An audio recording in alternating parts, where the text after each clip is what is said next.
My name is Todd McLeod, and I want to take a moment to show you what makes a great online course.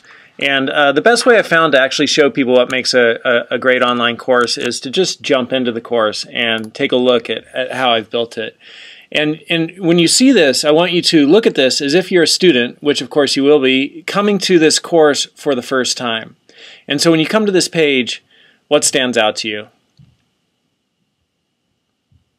And you should see, hopefully that, okay, if this is the first time you've come to this class, we are in week 16. So this is giving you a really clear indication of where you're in the course. And I really like this method of building an online class because by having some sort of reminder to the students right when they come into the class of where we are in the class, it helps them gauge and pace their activity in the class to make sure they're doing everything that needs to be done. So one of the core tenets of teaching online well is to minimize as much as possible the amount of time a student needs to spend trying to figure out how to take the class, right? Like a student, as all of us, we only have so much time.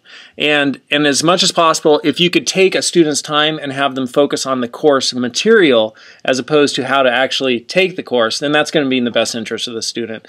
So the more clear you can make a class, the more effective your class is going to be. And I found that this is one of the things that really helps students stay clear about what's going on in the class. Just having this week 16 or week 15 and every week updating it to let them know where they are in the course. And then as we look through here and see the lectures and the assignments and the quizzes, all of that is going to be keyed off of this. So just for instance, I'm going to open up the assignments here for a moment. And inside the assignments, you maybe already can envision this. We're going to see assignments for week 1, assignments for week 2, assignments for week 3. And sure enough, that's how it is. And it's like that for the lectures, and it's like that also for the quizzes. So as a student goes through the course, they come in, we are in week 16, and they can see, what have I done, right? What do I need to do this week? So clarity is one of the most important things when it comes to building a great online class, and also one of the important things when it comes to creating a great website. So any user experience on the web really focuses upon functionality and design and keeping things simple and clear. So something else you'll notice about this homepage is that here there are resources available for the student, and that's also like the second most important thing, because I can't be there 24/7, 365. At the very worst case scenario, I have to sleep, right? So the more resources I could give to students to help them help themselves, the better. And so this is the next important link right here. The next thing that's really important is not only explaining to students in text what they need to do, but also having videos which sort of show them, hey, this is what I need to do in the class.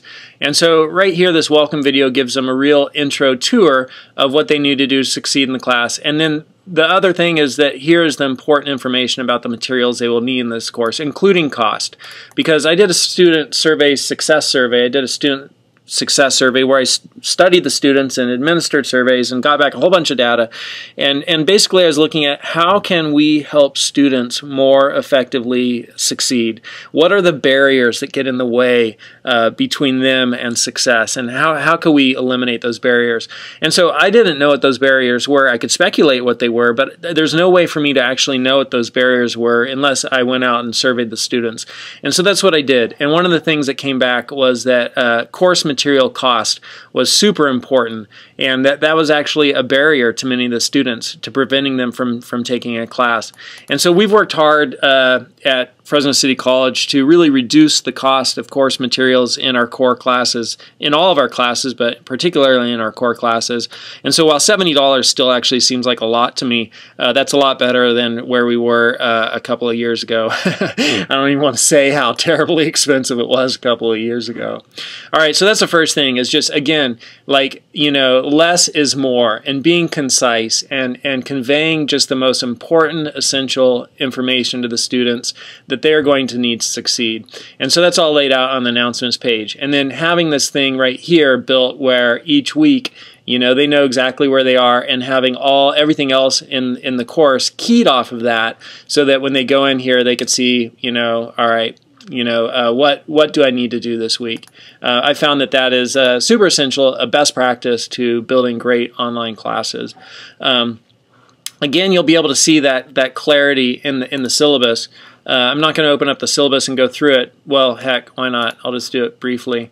But you know, we're in the age of information, which also means we're in the age of information overload. And back in the day, it was more of a question of, you know, if you go back far enough, can I get information? And people would read whatever they got because that was all they got, whatever it was, whether it was, you know, the Bible or, or right, something on astrology or whatever. I mean, like, you know, go back far enough and books were actually a sign of being wealthy. And today we have the exact opposite situation. We have so much information that we have to sort of like get rid of stuff.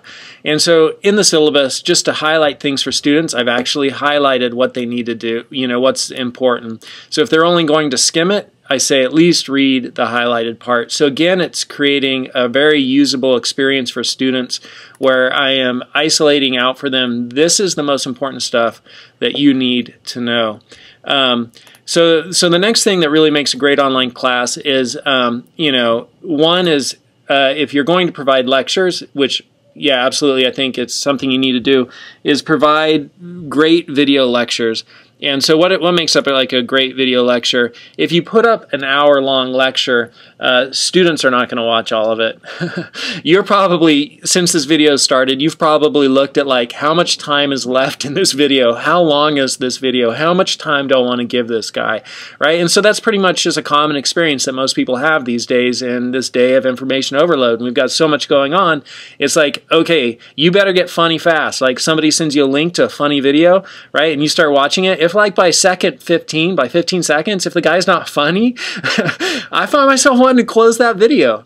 And it's the exact same thing with our students. So instead of providing one big long lecture to cover all of like week 2 computer concepts, I broke all of this out into shorter lectures, you know, and this is beneficial in a couple of ways. One, it gives the student a sense of progress as they go through the videos, like, oh, I could do 2 minutes, I could do 2 minutes, I could do a minute.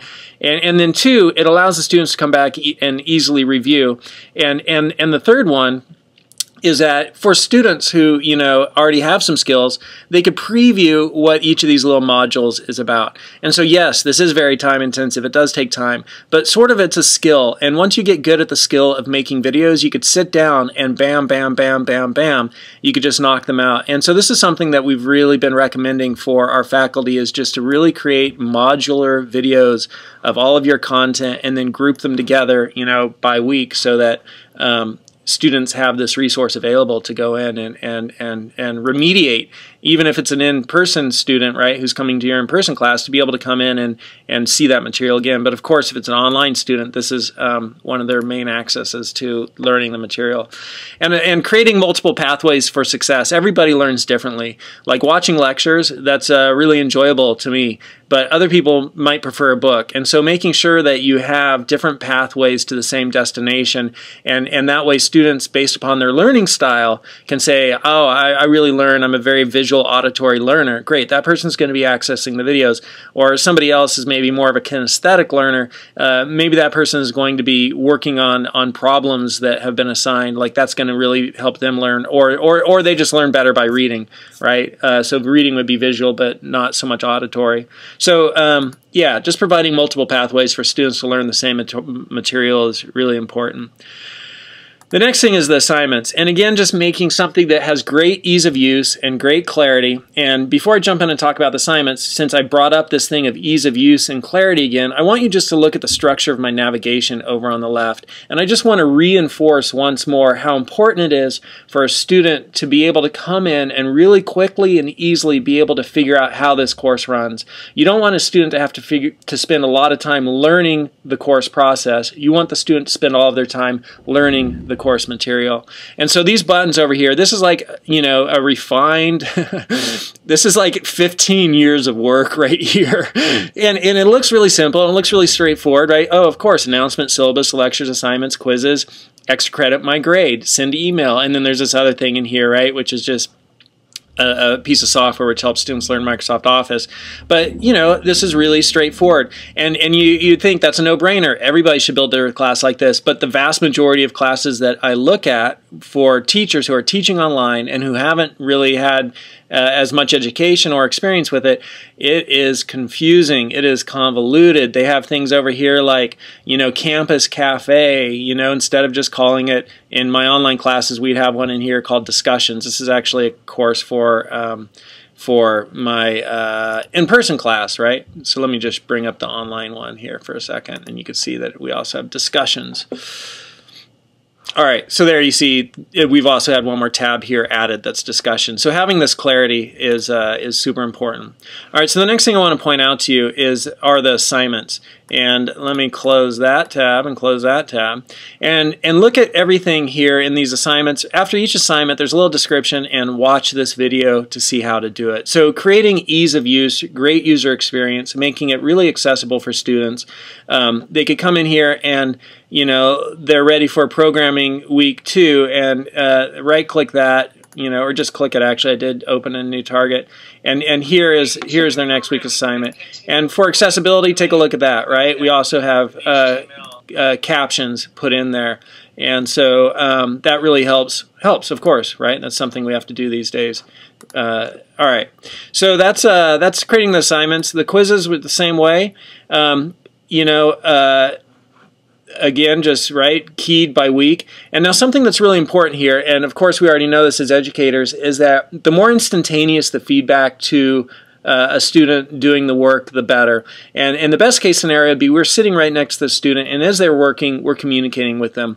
Well, we can't quite achieve sitting side by side, but we can achieve a lot of really instantaneous feedback with online education and automation, which is cool. So all these quizzes are automatically graded, meaning as soon as the student takes the quiz, obviously, right, they get to see their score.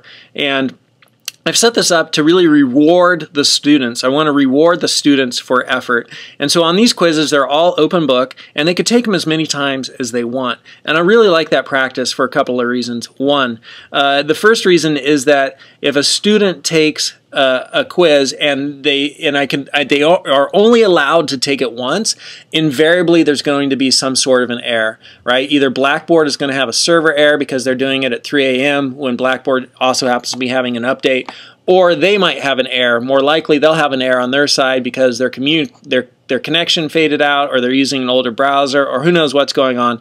In which case, how do I handle that, right? Like a student was taking the quiz, their system somehow crashed, the quiz got frozen, locked up halfway through the process. How do I handle that? And what I realized quickly was that if I'm going to allow the student to take the quiz again, basically reset the quiz because of technical error, if I do that for one student, I have to do that for every student. And if I'm going to do that for every student, allow them to retake a quiz, then I'm going to make that my policy. And so I've allowed these students, I've set my courses up where the students, and quizzes are more of a learning tool in my courses. So I've set my courses up where quizzes can be taken as many times as possible and as they want. And it's a learning tool, and it rewards you for effort. So if you take the quiz and you get a 70%, you could take it again. And if you get an 80%, awesome, great. That's the way the world works. The more you work at something, the better you get. I'm going to reward you for your effort. Take it a third time and get a 92%. Fantastic. So these quizzes are all set up to be taken as many times as the student wants, and they always keep their highest score. And I really actually think that that's a really viable learning solution, particularly when you consider the fact that there are going to be technical errors which will cause students to have quizzes mess up partway through, and that's just going to happen. And so the logical conclusion of that is that if you're going to allow them to retake it, you have to do that for all students, and so that's my policy on taking quizzes, and something I think works really well. The next super important thing to building online classes is to have a sense of community. A lot of research and studies show this, because when students take classes online, they feel isolated, and they are, right? They're out there, they're on their own, they're at their home, they're going about their daily life, and then they have this online class. And being able to have a sense of community and having students realize, hey, I'm not doing this alone, there's other students out there, and being able to engage and interact with other students. Statistics show, studies show that that's going to increase retention and increase success rates. And so every week, you know, obviously just a common best practice today, but still not one that all online classes implement. Every week there's a weekly discussion, and they have to post 3 times. And so really the intent of this discussion isn't so much the quality of the students' writing.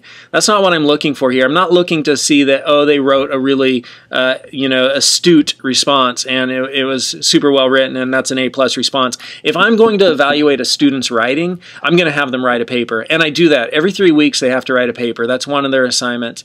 But and I'll come back to the paper writing thing in a second. But with the discussions, it's really the main intent of the discussions is to create community. So of course we have topical topics, you know, that are relevant to whatever we're discussing and learning that week in the course.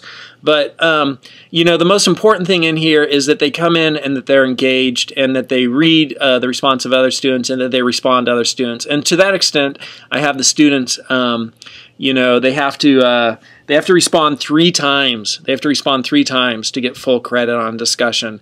And, you know, they have to be, you know, legitimate responses, not just like cool or fantastic, right? You know, a thoughtful response. The first response has to be to the actual discussion prompt itself. And then the other 2 responses have to be to what one of their peers, one of the other students in the class, what they posted. And so that's how I run the discussions, and it's a casual environment, right? It's no pressure, just share your thoughts and let's have a discussion, no big deal. And so that's where the students you know, do that, and this is really a tool for building community, and like I said, it's really important to online classes. And then for the instantaneous feedback thing, having a place where students can come in and see their grades. So I'm entering student preview here.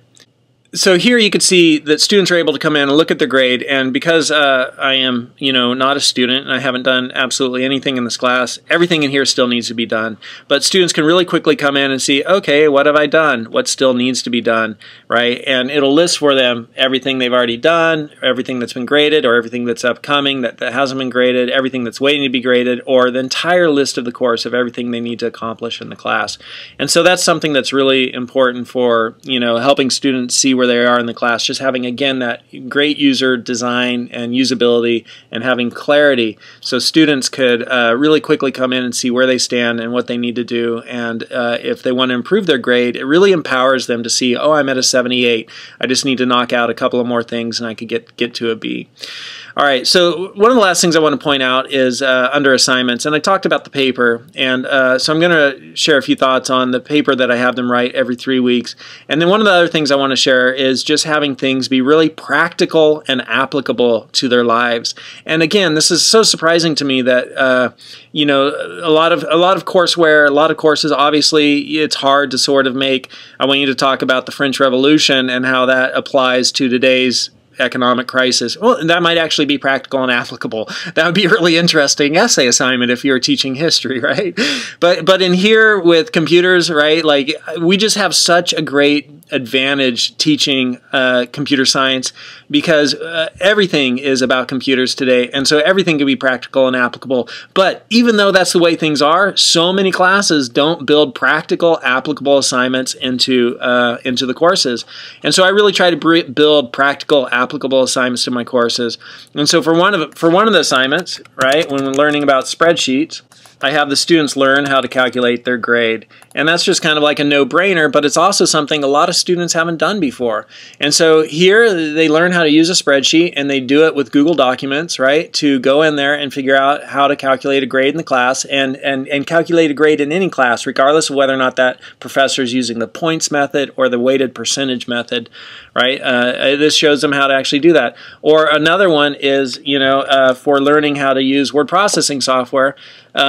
You know, they have to learn how to write a really beautiful paper. I don't care what they say in the paper. I don't care about the content. It could be rubbish. It could be all work and no play makes Jack a dull boy. It could be the lazy fox jumped over the lazy dog or whatever that saying is. But they need to come in and figure out, how do I write a really great looking paper? And this is important to them because they're going to be writing papers as they're going through school. And it's not only important to write, you know, a good-looking paper just so it looks good, but that actually translates to a better grade to them. So I share with them the importance of content and form and how it's not only what you say, but more importantly, how you say it that really matters in life. So it's the entire thing of dress for success, right? Like if you were to go out and Google content and form and look at the images on that. So right here it is, same content, same individual, 2 very different forms. And this one, that's great. We'll hire her. She can work in the office. This one, I'm going to cross the street if I see this person walking towards me on the same side of the street, right?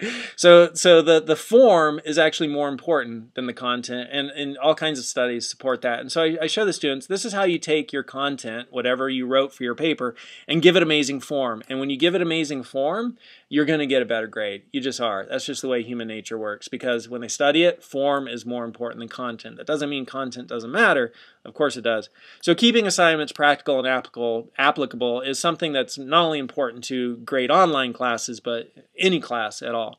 Last thing I want to point out is the weekly paper that they have to, or the I don't know what you call this, tri-weekly paper. Every 3 weeks they have to write a paper, and this reflection paper just can be, it's very open-ended, and it's just to get them into the practice of writing a paper. These are first-year community college students, and so they have to write a one-page paper sharing with me what they've learned from the previous 3 weeks, and they do that every 3 weeks. So they write 6 of these papers throughout the semester, and that really allows me to stay in contact with the students and to have them self-assess, right, and share with me what they've been learning and what stood out to them and what's important, and also sort of allow me to see on an individual basis, right, what each student is thinking and where they are, and to have contact with each of my students in this way, in a more personable, written way every 3 weeks. So these are just some of the great things to running an online class well. The last thing I'll point out, and I can't show you this because there are live student grades in here and it's a confidentiality issue, as you know, but coming into the Grade Center and just monitoring the grades and watching progress and sending emails to students who aren't getting their work done, like looking through the list and, okay, here are the students who didn't do a couple assignments last week, let me send them an email and remind them, and then sending out a regular email to all of the students every week, like, hey, this is what's going on, and just maintaining that contact and that persistence. That's also something that's really important to a great online class. So I wrote this little paper, which I just turned in, and if you're watching this video, you've read it. And, I listed all these bullet points here. And so ensuring accessibility compliance, just making sure that you're meeting all of the standards for accessibility, like the captioning on the videos, providing multiple pathways to success, right? Giving students like different ways they can learn the material, whether it's through the textbook or through the videos, creating clarity within courses, right? Hopefully you kind of see what I mean by that now, right? Like really having things clear, focusing on course content and minimizing the focus on course process. So that's the exact same thing. You want the students to come in and learn the course material, not learn all about how you run a course and figure out, all the different confusing little things they have to do. Cultivating community in the online class. With the discussions and with regular communications, tailoring learning material into small and very consumable modules. So you saw that with the assignments, you saw that with the quizzes, you saw that with the lecture videos, right? Just getting everything down into small, very consumable chunks. Integrating course learning resources which incorporate a high level of interaction. So that one would again be like, so a great example of that would be, I'm not a big fan of My IT Lab. That's actually a department adoption, but I really do like this company right here for teaching programming, and they're doing some really amazing, awesome stuff. And I met Frank, who is the founder of this company, a UC Riverside Comp Sci professor, and Smita, and she's the CEO, and I'm actually still in regular contact with them, and I spoke with them today and communicating with them about what they're developing and how they're developing it. And so this is they have studies, they've done studies about how much student success increases and how much more quickly students acquire and learn the material and retain the material.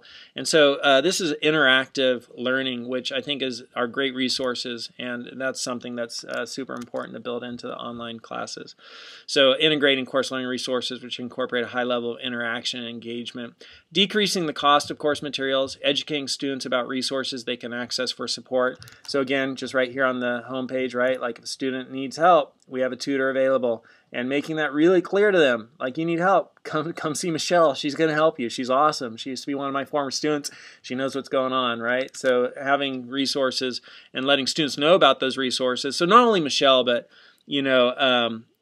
counselors and everything else that's available on campus, and providing very timely, sometimes even instantaneous feedback. So those are all some of the best practices and concrete examples of how I integrate best practices into teaching information technology online. including student engagement and attention to varied learning styles. And I think that would have been about 20 pages if I'd tried to type all of that out. So I really appreciate you coming and watching the video. Last thing I want to point out to you is here's my webpage from the late 90s, right? McLeods.com. And this is an interesting website, archive.org. You could go to archive.org if you've never been there before and go to the Wayback Machine. And this is sort of like, you know, the archive of the internet. And they take screenshots of home pages all the time and store them on massive servers. And so this is what my webpage looked like back in the day, in the late 90s, and moving my browser, not the bar. And so when I was first teaching ISDS 105W, you know, you could see class notes, chapter review guides, attendance assignments, exam scores, and that kind of stuff. But that's what I was doing back in the late 90s. And I think it's just kind of fun to see it, to be like, oh, okay, I got a real clear image of how you were providing online education when you first started out. So that's just a little bit about online education and best practices and some of my experience. I was going to point this out, so I guess I might as well. Here, you could just pause this video and take a look. Here's my transcript from UCSD, University of California, San Diego, where I took 18 units of coursework in quality online education, distance education coordinator training, multimedia tools. And then here's my coursework from Saracosa Community College, which ran something in California called the CVC4, which trained people to be online educators. And I wonder if there's a zoom in on that. Yeah, all right, good. And so here were the courses I took to sort of learn about learn more about online education and really delivering online education well. Faculty orientation to online learning, intro to online teaching and learning, practical guide to online management strategy, intro to web-based course content, developing online course, survey of course management software, intro to multimedia and online technology, access for web course development. All right, thanks for taking some time to check out this video, and I hope I get to meet all of you in person. I'd love to come up and work in Portland and contribute to your team. I feel like I have a lot to offer, and even if things don't work out for us in the future and it's not a match, I hope you got some really valuable things out of this video and you learned at least one or two things to help you improve your courses, because ultimately, at the end of the day, this is what it's all about, right? It's about helping students. I mean, this is the line of work we're in. They're our customers, and I'm super customer focused, and really believe in delivering as high of quality education to our customers, the students, as possible. You know, they're really ultimately at the end of the day, they are my boss, right? That's what it's all about, is trying to educate them. So hopefully you picked up a few tips and tricks, one new thing at least to help you teach your online courses better. And I look forward to hopefully meeting all of you in the future.